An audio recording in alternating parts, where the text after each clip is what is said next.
Alright, I understand exactly what you're asking for. You want an asterisk emotionally explosive asterisk, first-person YouTube-style narrative with George Blackman's urgent, conversational tone, gripping from the first second and hitting your format beats exactly. Here's your completed story, The Gardener of Forgotten Seeds asterisk. Hook immediate, shattering emotional impacts. They didn't just fire me, they erased me. One minute I was standing in the glass-walled conference room of the most prestigious botanical institute in the country, my research spread out like a living map of the future. The next, the director slid my proposal back across the table as if it was contaminated. Your work is fanciful, scientifically irrelevant, we can't be associated with it. Fanciful, that word clanged inside my skull.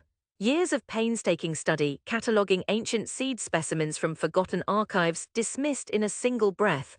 And the worst part, as I packed my things, I saw it in their eyes, not just disbelief but pity. They thought I'd wasted my life. That was the moment I knew if the world had decided my work was impossible, then I would make it inevitable. Painful departure and relentless pursuit. I walked out of that building with no job, no funding, and a name that had become a cautionary tale in academic circles. But I also walked out with a box. Inside it were envelopes of seeds, some hundreds of years old, some from species believed extinct since before my grandparents were born. Everyone said they were dead. I couldn't stop thinking, what if they're not? I moved into a tiny shed on the edge of my cousin's neglected farm. No lab, no equipment beyond what I could scavenge or build myself.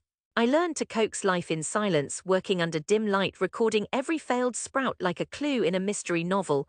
Months turned into years, my savings evaporated, my friends stopped calling. But every morning I would kneel in the soil, whispering to seeds the world had forgotten, "You are still here, I will wait for you." Arduous ascension and profound triumph. It was the winter of my third year when it happened. A fragile green stem pushed through the earth, the first living shoot of Salix aurelia asterisk, a river willow species extinct since 1884. I stared at it trembling, knowing that in that moment the impossible had bent. From there, the work became a quiet revolution. I adapted soil chemistry to mimic ancient riverbanks, recreated lost pollination cycles with hand-carved tools, and built microhabitats from reclaimed glass. Each success was harder than the last, but they came, and then the news broke.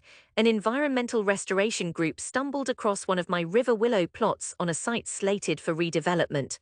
Within months, those willows anchored a whole shoreline, preventing erosion that had plagued the region for decades. Suddenly, the fanciful seeds weren't just alive, they were healing the land. Government agencies called, documentaries filmed. My name, once whispered in ridicule, was now spoken with awe, and I understood, the world doesn't change when it believes you, it changes when it asterisk can't ignore you anymore asterisk. Cathartic return and poetic justice. When the Institute invited me back to speak, I almost said no, but I walked into that same glass-walled room, carrying a small pot. Inside, a young asterisk Salix aurelia swayed gently, its leaves catching the light. I set it on the table. I was told this species was gone forever, I said, my voice steady. It isn't. And neither are the ideas you discard too quickly.